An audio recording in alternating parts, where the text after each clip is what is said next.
Peace. What's good, guys? How's it going? Hope you guys are doing well. So, let's talk about AEW Double or Nothing. This pay-per-view was way too long. And I'll be honest with you guys, I did not watch it all the way through. I just finished up watching the last, 3 or 4 matches that I missed. So that way I could survive the whole burnout, but that was brutal. It was way too fucking long. Way too long. It made no sense. A lot of matches didn't need to be on the card. It's just a lot to go over. Hit the like button, hit the subscribe button, comment down below. Let's go ahead and get started. I'm going to skip the pre-show or the buy-in. It wasn't important. Hookhausen, they won. But who cares?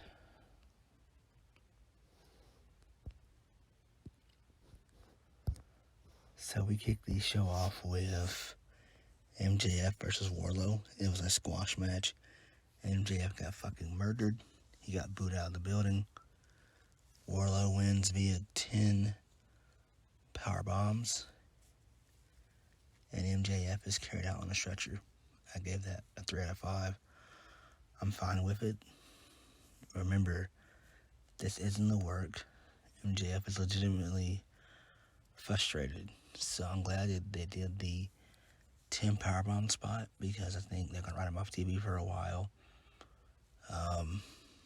So that was kind of cool. Moving on. The Young Bucks versus the Hardys. Very good little match. The Hardys slowed the pace down. The Young Bucks did their typical usual Young Buck flip-flop bullshit like they always do. Hardy did a swanton on the outside via steel steps to, I think it was Nick Jackson. In the end, the Hardys win via the twist of fate into the swanton bomb for the 1, 2, 3. I give that 3 out of 5. Then we had Anna Jay versus Jade Cargill for the TBS Women's Championship. This match should never been on the card at all. It never should have happened. It just never should have happened. So Jade, she wins via the Avalanche. Jaded. During the match, Malcom Bivens appears, and then post-match, Athena, aka Ember Moon, appears, gets a really good pop, and the 6 women stare each other down, and that was that. So I get that a 2 out of 5.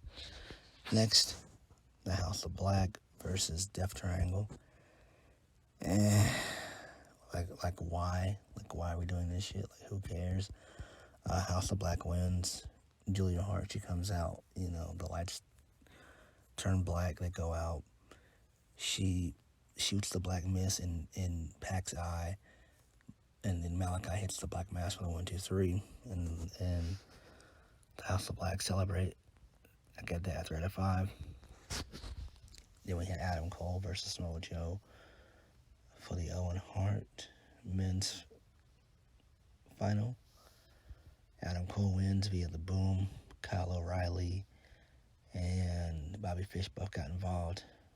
So 3 out of 5, I gave that. We knew Adam Cole was going to win. Adam Cole is so much better in NXT. Like, in AEW, he's felt like he's just another guy. Then we have the Owen Hart Foundation Women's Final. Dr. DMD Britt Baker versus Ruby Soho in a really okay match. So, Britt wins via a reverse roll-up. You guys know I despise fucking roll-ups to the highest degree. I get that 1 out of 5. And then Martha Hart, she came out, got a really good ovation. There was a bunch of Owen Hart chants. And she gave Adam Cole and Britt Baker championships, as well as the tournament cup, and they're going to do it annually. So that's pretty cool. Then, this is where the show takes a massive turn, where Khan just adds matches. So he added 2 matches on this card, and this turned out to be a 13 match card if you watch the pre-show or the buy-in show. Makes no fucking sense. So we have Man of the Year and Paige Van Zant versus Sammy Guevara and Ty Conti and Frankie Kazarian. I didn't give 2 shits about this match. Scorpio Sky wins. I forgot how he won. Who cares? I gave that 2 out of 5. Who gives a shit? Later on in the night, one of the backstage interviewers catches up with the Men of the Year. They interview them, and then Dante Martin, he wants to be the guy to step up to face Scorpio Sky. Who cares? Then we had another match that was added featuring Kyle O'Reilly and Darby Allin. Like, really, just like with Man of the Year and Sammy Guevara and Ty Conti, you could have done those matches on Dynamite. Like, this is nothing more than a Dynamite match. This was an okay match. But O'Reilly wins via the diving knee. I gave that 2 out of 5. Then we had Serena Deeb versus Thunder Rosa for the AEW Women's Championship. This was an okay match. Thunder Rosa wins via the Thunder Driver, 2 out of 5. Then we had the most fun match of the night, that being the Jericho Appreciation Society versus the Blackpool Combat Club and Eddie Kingston and Santana and Ortiz in the Anarchy in the Arena match. Super fun. Crazy shit happened everywhere. Tables broke. Splashes off tables. Ladders. Brawling in the crowd. One thing that I was laughing my ass off about was they had Moxley's Wild Thing play for like 5 minutes straight. I was like, what the fuck are they doing? But after all the chicanery and the fuckery and the crazy spots, Jericho wins via a half crab, while Jake Hager, he choked out Danielson with the turnbuckle pad. Danielson just passes out, and I get that 3 out of 5. It was super fun.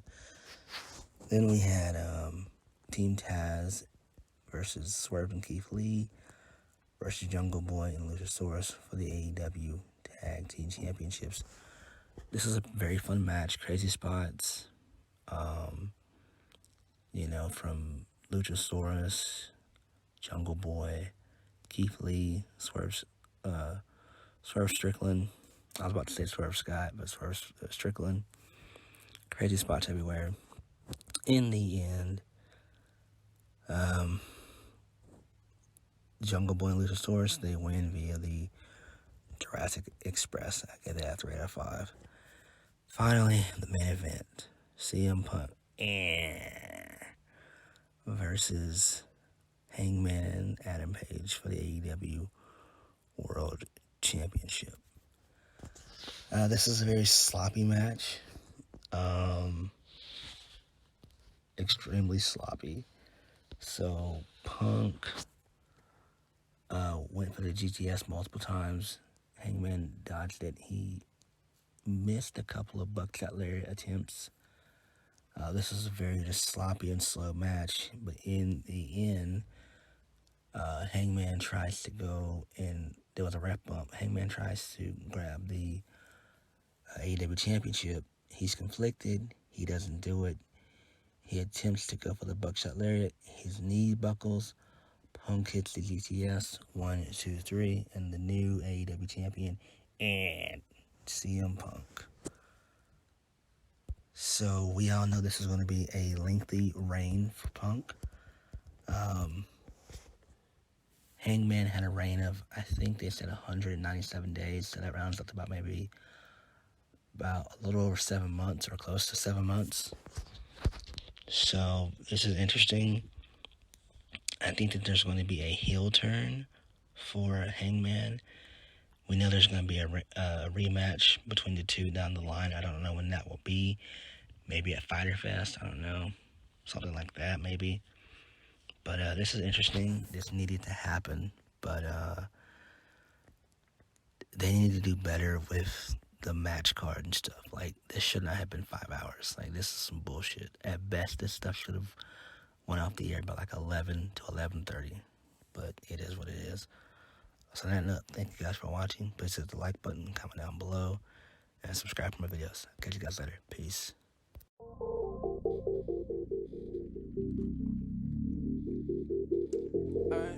To the end.